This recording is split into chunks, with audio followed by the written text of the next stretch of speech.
Welcome to this series that I'm going to do on Dr. Zhivago. It's 60 years this year, 2018, particularly in the autumn, in which Dr. Zhivago was translated into English and in which Boris Pasternak won the Nobel Prize for Dr. Zhivago. So it's quite appropriate that at this time that we do a little reflection on Dr. Zhivago. I'm going to look at the 5 particular sections I'll look at. So today I'm going to compare, contrast Sound of Music, Dr. Zhivago.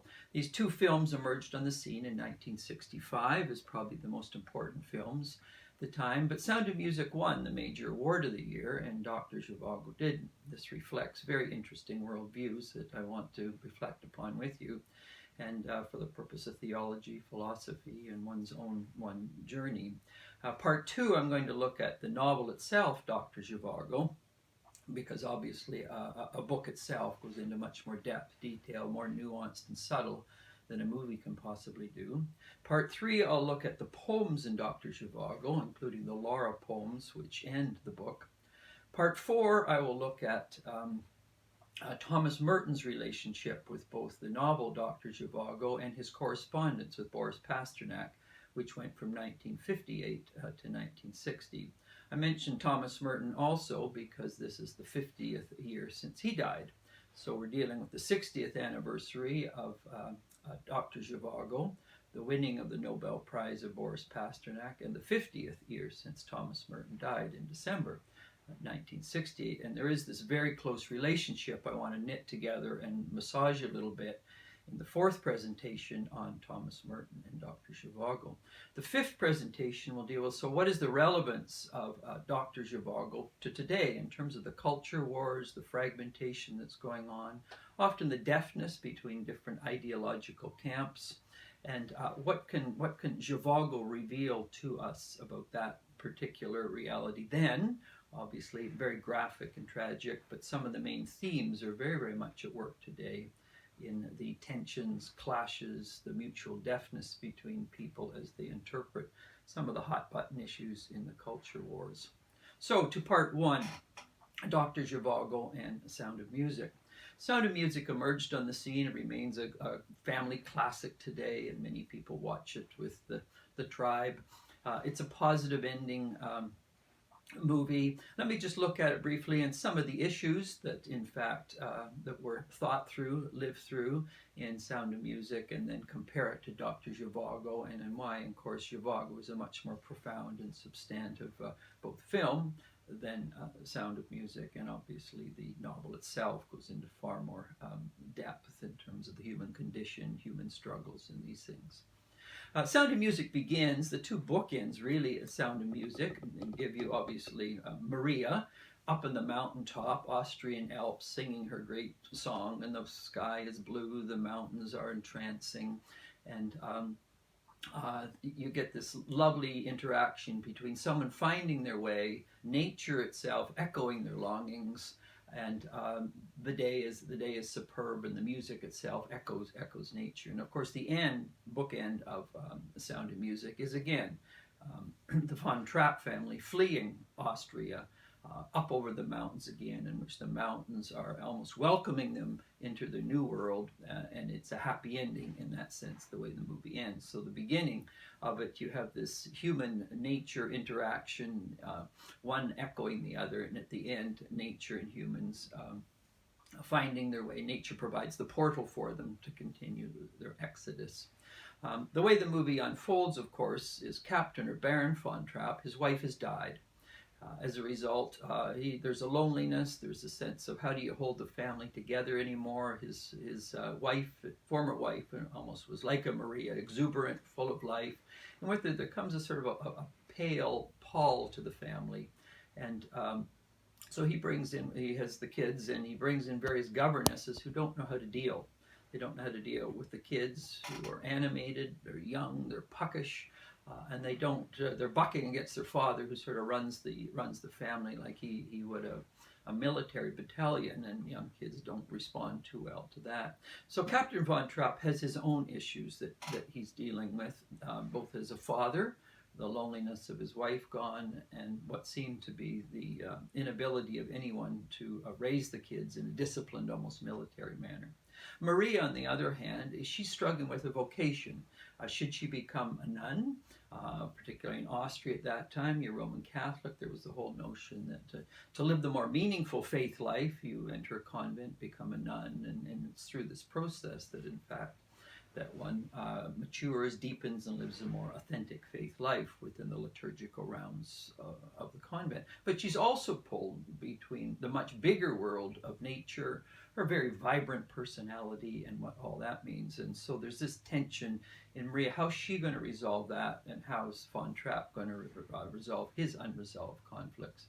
Now, of course, the way the story unfolds is that eventually, with Maria coming as a governess to the von Trapp family through a series initially of misadventures, but bit by bit, Captain von Trapp sees that, in fact, Maria is much closer to his former life than someone he was engaged to of the more aristocratic Austrian family.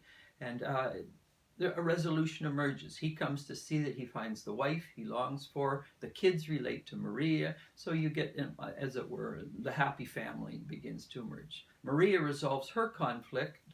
Should she become a nun? Or, in fact, will she work out her spirituality and her faith journey within the context of a family, or within the context of the monastery or the convent, in a sense? But there's also the bigger story that's back of this, working out two people's vocations. There's the larger political context of the 1930s, in which the Anschluss occurs. You have the Germans coming into Austria. You have the Austrians who are attempting to appease Hitler. You've got Captain von Trapp, who's very much an Austrian nationalist. And so where does he fit into something like this, in which he's obviously going to oppose the German takeover of Austria? And so there's this obviously resistance going on in his soul, and Maria is caught up in that because it's a much larger political situation. The story unfolds, of course, with the big music festival, because this is a way in which they realize, after a certain degree of negotiating with a friend of theirs, that perhaps by appearing at the large music festival, they can slip out at the end. And so there's this very poignant song, of course, by the von Trapp family and Captain von Trapp, in terms of the Edelweiss. And not only is it the flower itself, but of course Edelweiss meaning the noble one. And so, or the white nobility in that sense. And so you see, how do they resolve this third thing? So you get the resolution of Captain von Trapp. Finally, the family comes together that fulfills the emptiness that his wife left. Maria resolves her conflict. And the way the von Trapp family resolves the political turbulence of the time is initially a sign of resistance, but they realize there certainly is not the ability within Austria itself to oppose the Nazis. And so the putting on the musical festival, and then through subterfuge, they slip out and cross the Alps to freedom. And so the movie ends in a very positive way. Everyone works through their agon, or their struggle, as an Aristotelian literary device is that each person has their struggle, they work through it, and then there's a positive ending at the end of the story. So for von Trapp, the wife comes, they get out of Austria before the Germans take over. Maria sorts out her vocation. She'll work it out in the bigger world itself. And then they deal with the German situation through fleeing, and none of the children are killed, none are imprisoned, no situations like this. So it's one of these happy ending films. It's a feel-good film in which it's a positive ending, and through integrity, through trying to live properly, to live with integrity, the positive resolution comes. So it's one of these, what we call a comedy in that sense. It's a happy ending, not comedy as in ha-ha, but comedic as in divine comedy. Okay, the ending is positive within time and within history. So this portrays a view of reality in that sense. If people work through their difficult issues with some level of integrity, both within family, within raising children, and in political situations, there will not be substantive hurt or harm, but in fact the story will end well. Not on the other side of the grave, but in fact in time and history. And we can see this sort of Moral optimism, you get in some elements of natural law, where there's moral integrity, when a person tries to live with what is true, goods will follow, and it will be a more optimistic or happy conclusion to the story.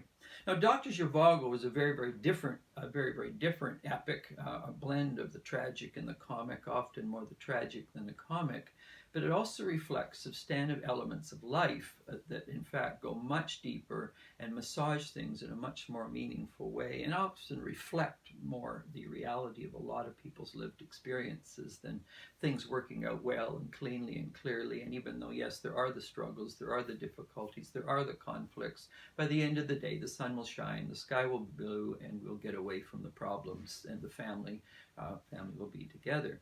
Zhivago opens initially with the death of Yuri Zhivago's mother, and you can see the young Yuri Zhivago at the funeral, an Orthodox funeral. So he watches the casket go into the grave and the smoke coming from the incense. He then turns to the monastery. So it begins with a sense of death, of presence.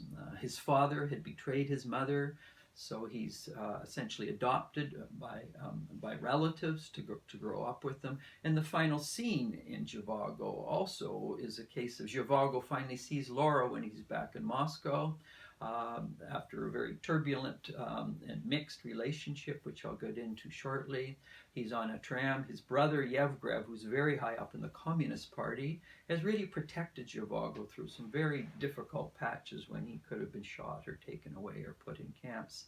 Yevgrev finds a job for him back in the hospital in Moscow, so he's going in the hospital and he sees Laura walking down the street. And what, of course, happens, his heart is weak. He tries to get off the tram to catch up to her again, and he has a massive heart attack on the street, and he dies. So the bookends of Dr. Zhivago are very different than Sound of Music. So I mentioned earlier with Sound of Music, most of the scenes of nature in terms of the bookends are the blue sky, the magnificence, the mountains, the flowers, the music. With Zhivago, it begins and ends with death on both ends. The death of his mother, the brokenness of the family, a relationship which is never reconciled, an attempt to find Laura, and then the heart attack, which he dies of at the end. And so the two bookends of the movie are signals or portals, in fact, that this is a different view of reality being portrayed. Now, they both take place in war. So it's not that one is ignoring war or separating family relationships, a more benign political context or both are set in the context of violence, ideology, nationalism. One ends in a much more positive way, but certainly within the Dr. Zhivago, you've got two wars going on. You've got in World War I, you've got the Germans invading. You've got the Germans invading Russia, and then the immense civil war within Russia itself, in which the Tsar is about to go down. They're going to kill the Tsar, and the Bolshevik Revolution takes place. Now, Yuri Zhivago comes as a woman he marries, Tonya, and that class from the upper aristocratic class, which would have more affinity with culture, with history, with education. In his case, with medicine, he was torn between being a poet, which he was vocationally, and some professional training as a doctor. But what, of course, occurs in Moscow, where the earlier part of the book and the film take place, is increasingly the Bolsheviks are coming along. The poverty, the huge disparity between the upper class and the working class, or the peasants in the countryside. And things are not clear and obvious about who's the good and who's the enemy. Unlike, say, in the Austrian situation, it was a little clear the Germans are the enemy, the Austrians are the good. You know who the good, you know who the evil is. Here you got, on the one hand, the revolutionary class are legitimately concerned with the unjust situations they're living in. But does the means they use to deal with their injustice, is it equally unjust in terms of the way they treat others? And so this is where you get within the left in Dr. Zhivago immense fighting between and within the ranks of the leftist groups. What Pasternak is also looking at very clearly is how personalities deal with conflict or disappointments or uncertainty. And one of the key figures is Pasher, who becomes Strelnikov, who ends up marrying Laura. He begins as a cheerful, playful, puckish young person in a working class family, and increasingly, as he gets active in street politics, he begins to see that the military is paid for by the aristocrats and the Tsar, will at a certain point brook no opposition. So he increasingly, as the dragoons come in one of the stages, and they start slashing the protesters to death to the streets, he increasingly becomes more politicized. He begins to lose that youthful innocence, and he becomes more ideological to the point where anyone who dares to oppose him, you kill them. And so Strelnikov is that ideologue that brooks no opposition whatsoever. He marries Laura, but increasingly he becomes very disenchanted with family life because it's not really dealing with the big important issues of life. So he leaves Laura, joins the military, and ascends very quickly because of his ruthless campaigning to anyone who differs with him. Laura, on the other hand, she's been abused by two men, essentially. One who was taking advantage, really, of her mother in many ways. And then because her mother was again and again not doing well, she would send Laura off with this particular person to dance, to parties, the big event. He eventually seduces her, and she's a young woman. She's totally taken in by this, and then of course marrying Pasha as well, who finally leaves her. So how does she deal with conflict? So you get interesting between Strelnikov, Pasha. He increasingly, because of disappointments and failed expectations, increasingly becomes narrowly bitter, angry, vindictive, and he'll take out his fury on anyone who dares to oppose him. Laura, on the other hand, she equally faces disappointments, frustrations, betrayals, but she remains soft, and she becomes, for many, as we'll move along later, and particularly many of the Russian Orthodox theologians at the time, which was emerging in the 19th century, was the whole rise of the Hagia Sophia, or the Sophiological tradition, under people like Berdyaev and Bulgakov and Solovyev and many others. Now, Laura becomes a key figure that Pasternak is going to work on almost as a Sophianic figure, a person who's rejected, who's misunderstood, but constantly returns as much as possible with kindness, with insight, with wisdom. And so you get in Zhivago and you get in Laura, both people for different reasons. Expectations are foiled, they're betrayed. Zhivago is eventually taken into, for a variety of reasons, into the Reds versus the Whites in the battle between the left and the right. He's certainly not on the same page with them. What he'd hoped his life was going to be with Tanya increasingly collapses. And so the story unfolds in terms of how do people deal with tragedy, the unexpected, the unfulfilled, the betrayals, and being put in situations which are certainly dehumanizing in most ways. Is there a human response of kindness and charity? What's the nature of meaningful relationships in the age in which Strelnikov says the personal is dead? Okay, the issue is all there is. Don't worry about your inner life. Don't worry about interpersonal issues.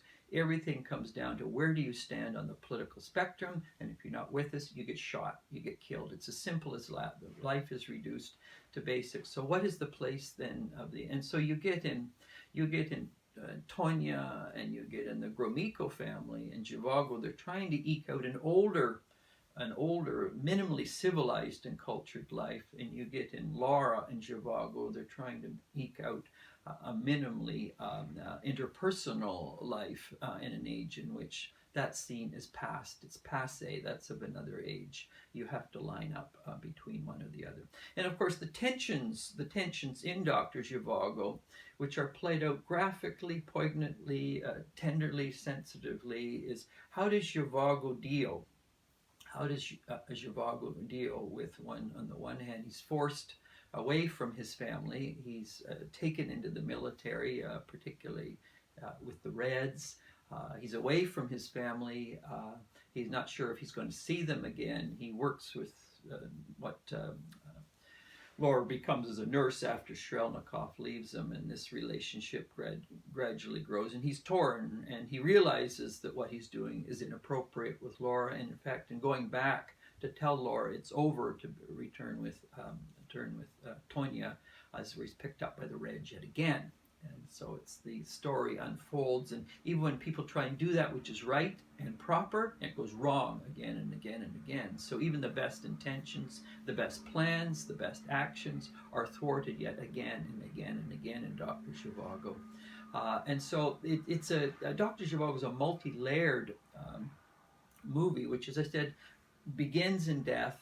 It ends in failed expectations, and how do people live? And then Laura just sort of disappears from the scene at the end of the play. Where does she end up? And so the dignity of what it means to be human, the happy ending, the Walt Disney resolution, certainly does not exist in Dr. Zhivago. So you have these two movies, both probably the most prominent ones of 1965, and both have lingered on, but very different views of reality. One, as I mentioned earlier, there's the struggle, there's the issue, but it's resolved, and there's a happy ending. The other, in fact, is there are moments that are optimistic, moments that are life-giving. How does one live in the middle of disappointments, frustrated expectations, betrayals of friends, of country, and yet continue on in the journey? Well, that's really the story of how Tonya and family, they finally eventually had to flee from Moscow to France, where many Russian exiles were at this particular time. And then you have the Laura and Zhivago himself dying as he finally sees her again but cannot reach her. So his heart reaches out to her at the end, but his body cannot meet her anymore. And then the movie ends in that tragedy. So in that sense, we're seeing today a bit of a revival in theology in a more substantive sense, particularly that deals with the tragic and suffering, and why did the innocent suffer? Why is these unpredictable suffering? Why is there no answer to the issues? What Zhivago does is he gives you a full feel for life itself. And then when people have expectations that things should work out, why should they? And Zhivago says they need not necessarily work out. And here's a story I'm going to give you in a historic context, shot through with war, but it's not necessarily a happy ending. And so people often have these inflated senses of what life should be like. And the Dr. Zhivago says, perhaps your expectations are flawed. Get a better grip of reality here, because this is what a lot of people have to live with. And the happy ending of Sound of Music is often a distortion of a much more layered and complex view of reality. So that gives a bit of an introduction to Zhivago, Sound of Music. What I'll do in the second presentation, as I mentioned earlier, I'm going to go into a little more detail into the novel Dr. Zhivago, because obviously in most novels you're dealing with a much more nuanced understanding of characters, of plots, of themes, and descriptions of nature. The third part, I'll look at the poems of Zhivago, which are really Pasternak's poems. Fourth part, I'll look at the very close relationship between Thomas Merton, because once Pasternak won the Nobel Prize in 1958, he and Merton were very close touch. Merton wrote one of his longest articles, actually, the Pasternak Affair. And then they corresponded for a couple of years just before Pasternak's death.